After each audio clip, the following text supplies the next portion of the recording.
si realmente queremos ser honestos con nosotros mismos, deberíamos cuidarnos un poco de caer en ese facilismo de etiquetar esto simplemente como una estrategia bajo la pregunta, ¿a quién favorecería este evento? ¿A qué candidatura favorecería este evento? Eso sería simplemente reducir todo a analicemos desde la ciudad, eh, desde mi óptica citadina, si favorece o perjudica a mi candidato. Y no estamos viendo realmente cuál es el problema. Es decir, si vemos todo esto desde un punto de vista reduccionista, de decir si es o no una estrategia, es claramente miopía, miopía para analizar ello. Espero yo en este vídeo no ser tan miope, a pesar de que yo también podría tener algún tipo de sesgo cognitivo a favor, o bueno, más que a favor, en contra, en realidad, porque ninguna de las candidaturas, al igual que mucha gente, no me gusta. Vamos a empezar con el tema de lo que ha ocurrido primero, eh, en qué es lo que está pasando, porque mucho se cuestiona lo de si Sendero Luminoso es autor de esto o si no es Sendero Luminoso, sino simplemente un grupo allegado al narcoterrorismo, que es diferente a Sendero y que por tanto algunos comunicados oficiales estarían siendo politizados, que esto es algo de lo que se ha argumentado. Y, y primero hay que tener en cuenta una cosa. Eh, es cierto que desde 1992, la caída de Abimael Guzmán para adelante, han ocurrido cambios en este grupo subversivo, en el llamado Sendero Luminoso, que como sabemos en realidad no es Sendero Luminoso. Esta ha sido un nombre que se le ha atribuido por parte del Estado, de quienes combatían a estos grupos subversivos, que en realidad se hacían llamar Partido Comunista. De hecho, eh, hay un documental que me parece que va a ser muy útil, va a esclarecer bastante de las dudas y acerca de este panorama de lo que ocurre en el Brain. Lo voy a dejar en la descripción, así como todas las fuentes a las que voy a mencionar o voy a recurrir para poder mencionar algunas cosas. Eh, los Quispe Palomino, ellos en una entrevista hace algunos años nada más, quien da esta entrevista es Jorge Quispe Palomino, camarada Raúl, manifiesta que no, su grupo subversivo, atrincherado en el BRAE, no se considera Sendero Luminoso. ¿Por qué? Porque a la caída de Abimael Guzmán y las constantes reuniones con el fin de pacificar y de que abandonen su lucha armada o su lucha popular, y como sabemos a la distancia de los hechos, sí que Vladimiro Montesinos se reunía periódicamente y frecuentemente con Abimael Guzmán precisamente para detener las agresiones o los atentados violentos terroristas que estaban acometiendo en aquel momento.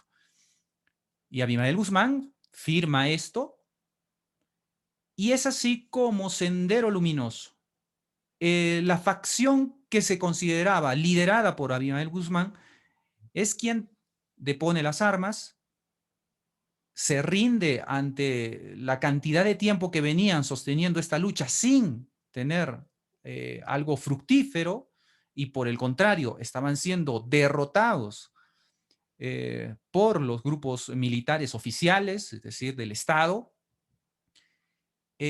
Vladimiro Montesinos pretendía simplemente dejar un cese, como una tregua a esta guerra interna, como también se le conocía.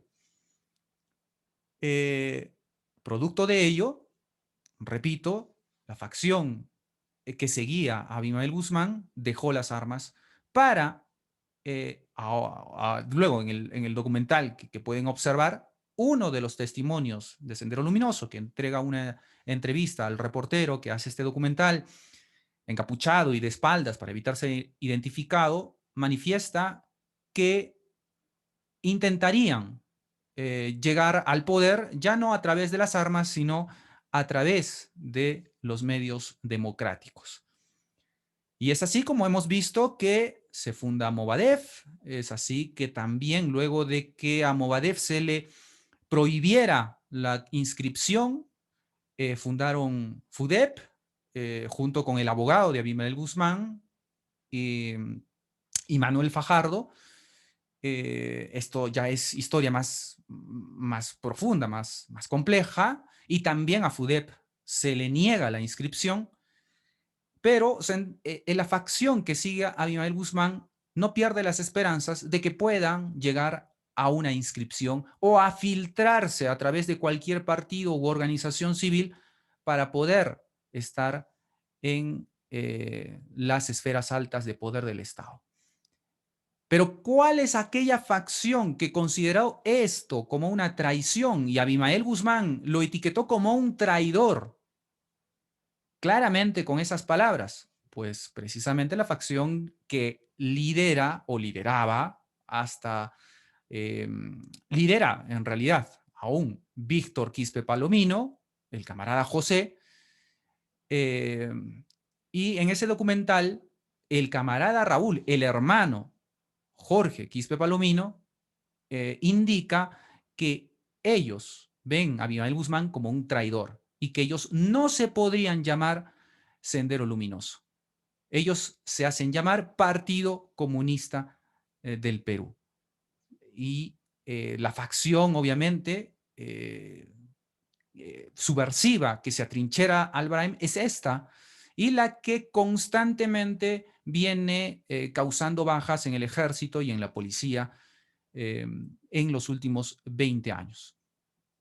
Y a esto hay que también precisar que al no eh, de, identificarse ellos mismos como Sendero Luminoso, porque insisten ellos en que Sendero Luminoso mataba campesinos y ellos, los Quispe Palomino, que ya formaban desde los 80, conformaban a Sendero Luminoso, ellos se arrepienten de haber asesinado a campesinos que colaboraban eventualmente o hacían negocios eventualmente con el narcotráfico, porque recordemos que los campesinos en el Brain se dedican a la coca, al cultivo de coca. Entonces, Quispe Palomino hace una reflexión en este documental diciendo que qué han conseguido ellos matando a sus hermanos del pueblo. Lo que han conseguido era alejarse del pueblo. Por tanto, esas metodologías ya no las siguen, no se identifican con Sendero Luminoso y ven a Abimael Guzmán como un traidor de la lucha armada, porque ha deportado las armas y porque está negociando con el enemigo, que sería el Estado. Y entonces ellos la continuarían. Y es así como durante todo este tiempo en realidad no se derrotó al terrorismo, sino se hizo que se replegara estos grupos subversivos hacia la selva de Ayacucho y a partir de allí hacia el Brain.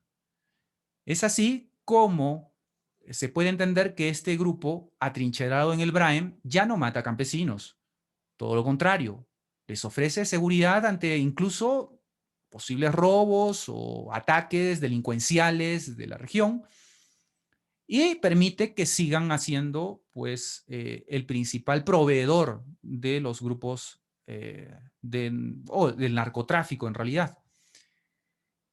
E incluso se dicen que estos pobladores del Braem les dice o los llama a la facción subversiva, que sería este militarizado Partido Comunista, que es así como se firmó el panfleto en el último atentado del domingo pasado.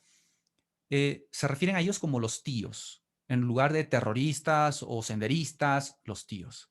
Entonces, aquí viene la confusión un poco entre llamarlo sendero y algunos que intentan hacer alguna aclaración un tanto confusa en realidad si es que es sendero o no es sendero. La cosa es muy simple. Los cambios de nombre se manejan internamente entre el grupo subversivo. En la realidad, ambos siguen siendo grupos subversivos, pero uno claramente ya dejó las armas, y este sería los que siguen a Abimael Guzmán, e intentan la vía democrática, y es allí donde empiezan a sospecharse y a encontrar algunos vínculos precisamente con gente allegada a Vladimir Cerrón, al Partido Perú Libre, y allegados a Movadef, de gente allegada al Movadef, a los que serían el Movadef, que no consiguieron su inscripción, y también al FUDEF, que tampoco consiguieron su inscripción. Por tanto, es muy fácil suponer que esta facción que sigue a Abimael Guzmán, que ya dejó las armas, insisten una y otra vez hasta ahora en llegar por la vía democrática al poder.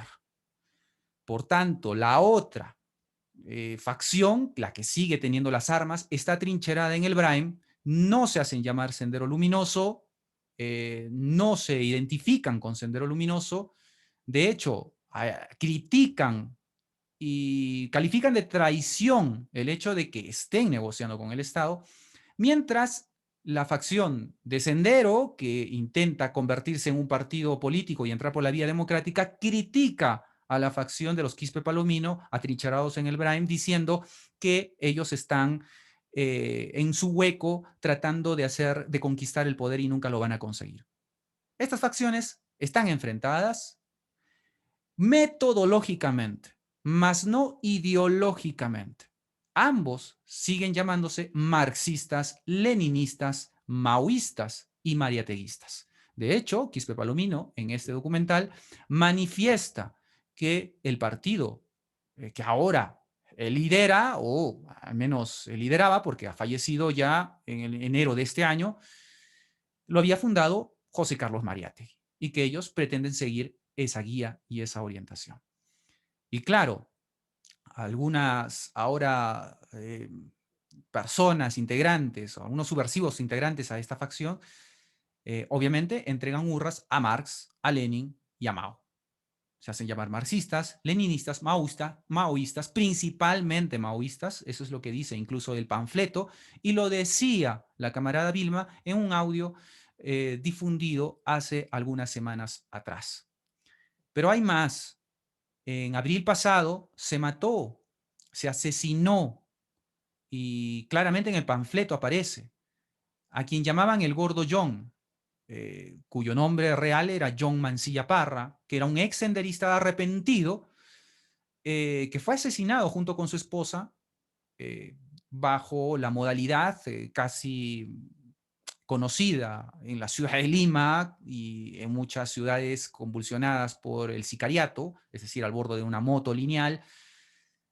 Y en este panfleto que dejaron el atentado del domingo pasado, se ha dicho o se ha mencionado precisamente este asesinato del Gordo John, como lo llamaban, que estaba colaborando con la DIRCOTE y que había colaborado o ayudado a que se rescate a personas que estaban secuestradas por la facción del militarizado Partido Comunista.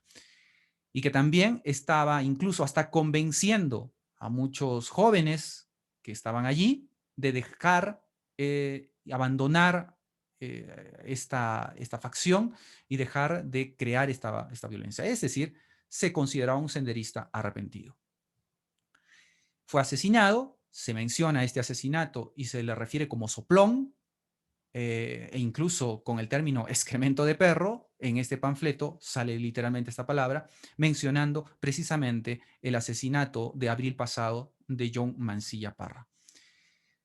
Y luego, no es de extrañar que hay vivas en contra, o a favor, mejor dicho, del boicot de las elecciones de esta segunda vuelta, el 6 de junio, que ya simplemente es una repetición de algo que estaba en un audio de la camarada Vilma diciendo precisamente esto. ¿Por qué a algunos les parece extraño que Sendero ataque justo antes de las elecciones cuando este era su modus operandi, cuando este es lo normal?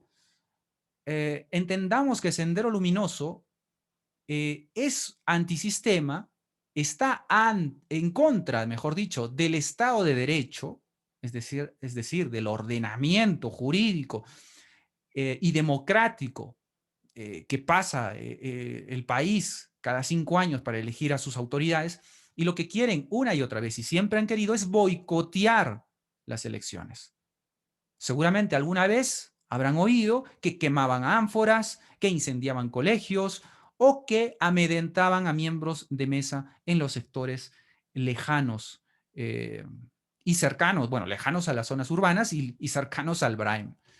De hecho, también se menciona mucho que el problema de no haber derrotado al terrorismo, porque el fujimorismo no derrotó al fujimorismo, lo replegó hacia la selva y negoció finalmente un cese o una tregua con Abimael Guzmán.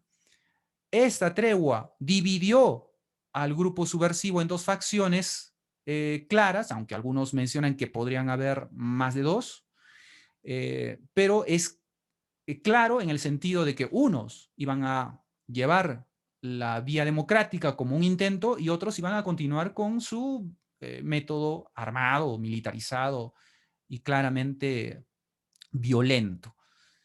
Eh, entonces, es importante tener en cuenta este tipo de cosas porque hay mucha confusión.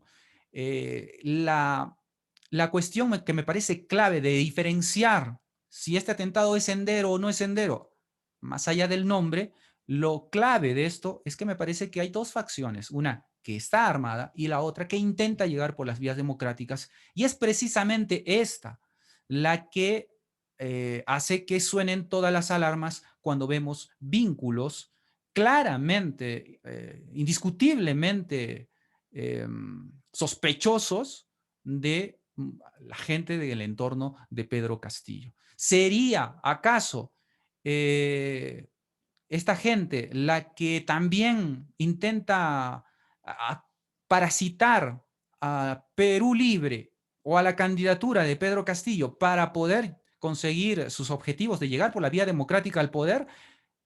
Esto se refería los de Sendero cuando abandonaron las armas. Evidentemente, por lo menos una persona sensata con dos dedos de frente debería sospechar y debería estar alerta. No debería estar quedándose con su propio sesgo de confirmación que a pesar de las evidencias, yo voy a rechazar y voy a seguir diciendo que este candidato está limpio. Por lo menos lo responsable es sospechar. Y a partir de allí, ser honestos con uno mismo y ver si realmente hay o no evidencias. Así como se acusa que las evidencias contra Keiko Fujimori son suficientes como para, dentro de mi perspectiva, dentro de mi juicio, ella es corrupta, por lo menos de la misma forma debería también ser motivo de sospechas, aunque yo no esté de acuerdo que por indicios se le juzgue a una persona y se le califique como delincuente hasta que la justicia, que es lo normal, aunque esta claramente también esté siendo blanco de muchas sospechas, pero lo mínimo razonable es que también del otro lado se tengan las mismas sospechas por las evidencias que indiscutiblemente están habiendo. Por otro lado, y finalmente, el problema del Brain es un problema complejo. El Brain, según el último censo, tiene poco menos de 500.000 de habitantes y el territorio representa el 5% del territorio nacional. El 88%, según la última encuesta de hogares, se identifica como pobres. El 50%, la mitad de pobladores del Bahrein, en extrema pobreza. ¿Y qué entendemos por extrema pobreza? Pues personas que ganan menos de 1,9 dólares diarios. El 38% restante es pobre. Y solamente el 12% no es pobre. Tampoco es que sea rico, pero no es pobre. No es cierto tampoco que cuando hacen atentados los de Sendero Luminoso, o bueno, como se llame, el partido, el militarizado Partido Comunista, estén uniformados. Evidentemente no.